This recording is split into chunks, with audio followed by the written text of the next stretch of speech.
अलबेले किस्सों की दास्तां के सिलसिले शुरू हुए, बनके कहानियां कहानियां।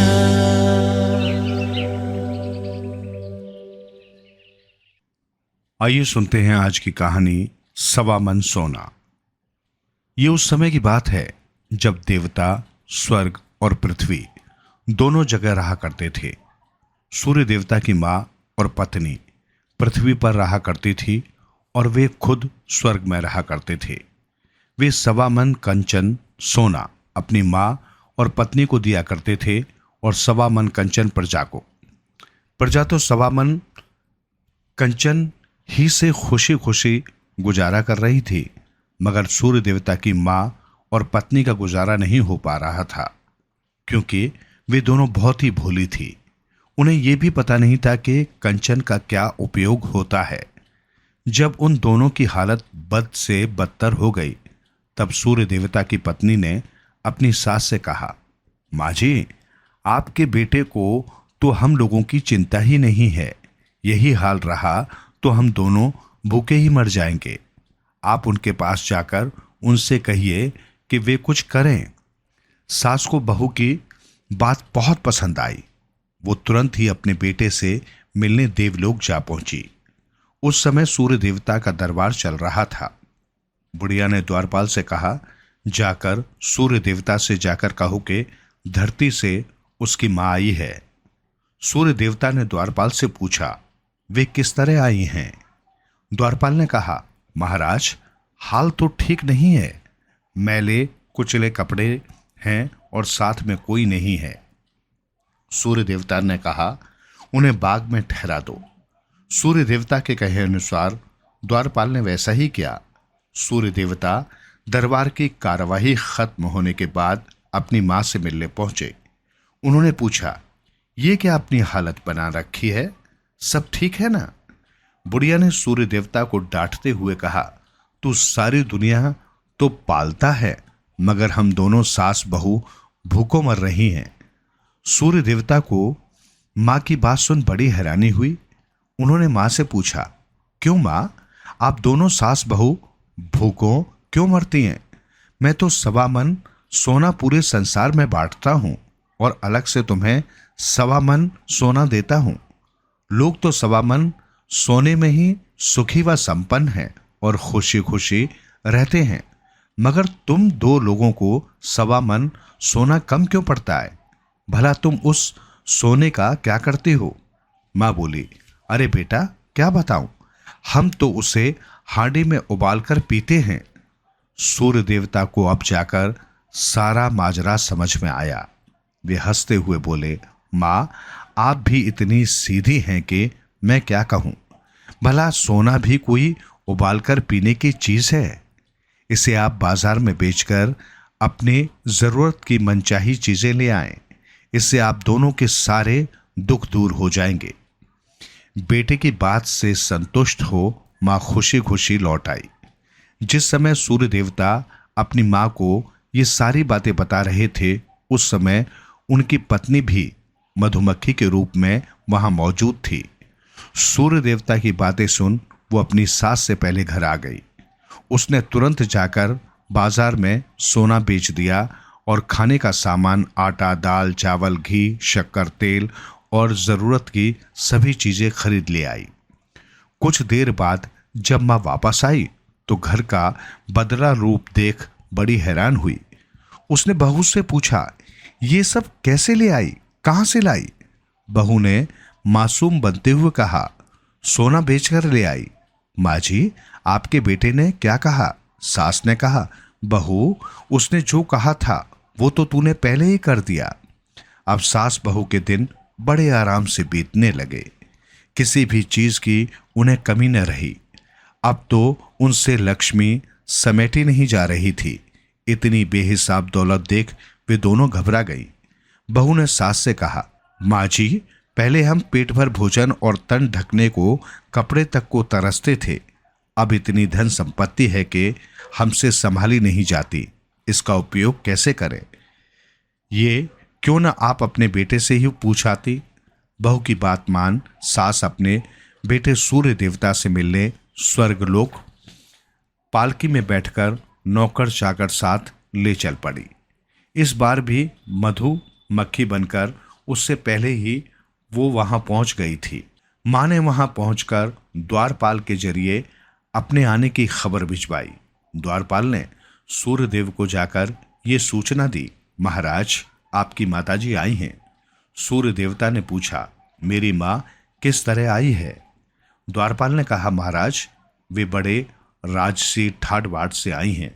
सूर्य देवता ने कहा, जाओ उन्हें महल में ठहराकर उनकी खूब खातिरदारी करो और माँ से कहना कि हम अभी थोड़ी देर में आते हैं।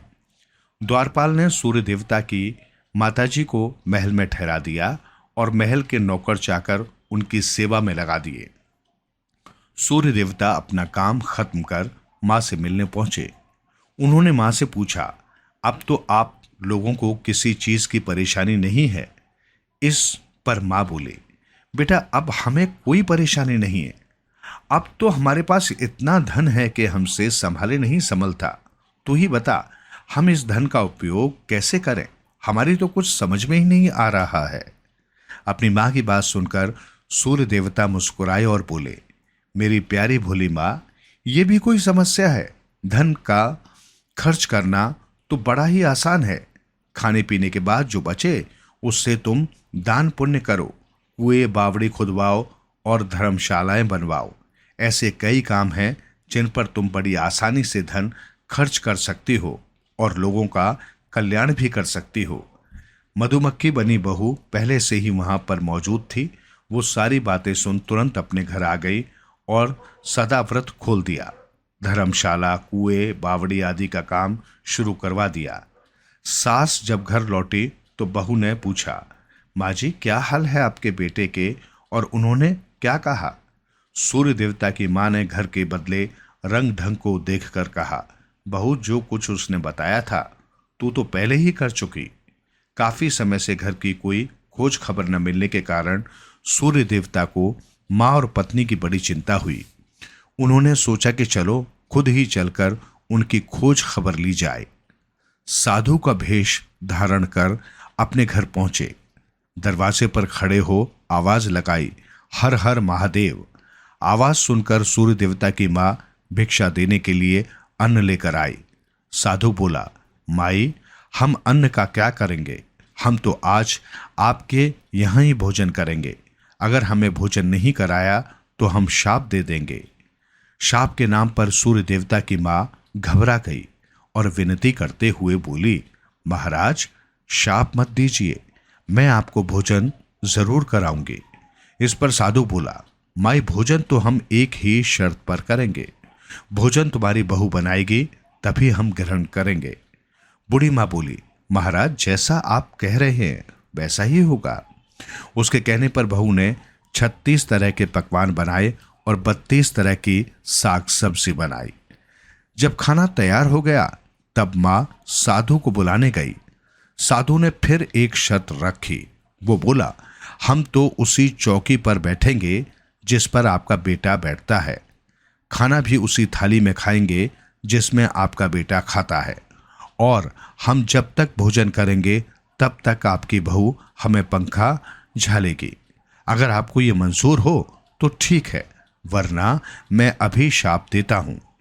सूर्य देवता की मां शाप के नाम से ही कांपते हुए बोली, महाराज रुक जाइए, मैं अपनी बहू से पूछकर आती हूं। सास ने बहू से पूछा, बेटी वो अड़ियल साधु है पर अब क्या करें? वो जिद कर बैठा है कि तू ही पंखा झालेगी तब वो खाना खाएगा, नहीं तो शाप दे देगा। बहू ने सास से कहा, माँ जी मैं क्या बोलूं, जैसा आप कहें मैं वैसा ही करने को तैयार हूं। शाप के डर से बुढ़िया ने जिस चौकी पर बैठकर उसका बेटा भोजन करता था वही उसके आगे रख दी। खाना भी उसी थाली में परोसा गया जिसमें उसका बेटा भोजन करता था। साधु महाराज खाना खाने बैठे तो बहू पंखा झालने लगी। साधु जब भोजन कर चुका तब बुढ़िया मन ही मन सोचने लगी, चलो इस सन की साधु महाराज से पीछा छूटा। मगर बुढ़िया की ये खुशी कुछ ही पल में धरी रह गई। साधु महाराज ने फिर एक नया सगोफा छोड़ा। वो बोले, माई हमें भोजन करने के पश्चात विश्राम करने की आदत है। अब हम यहीं सोएंगे, उसी पलंग पर जिस पर आपका बेटा सोता है, और आपकी बहू हमारे पांव दबाएगी। अगर ये मंजूर है तो ठीक है, वरना।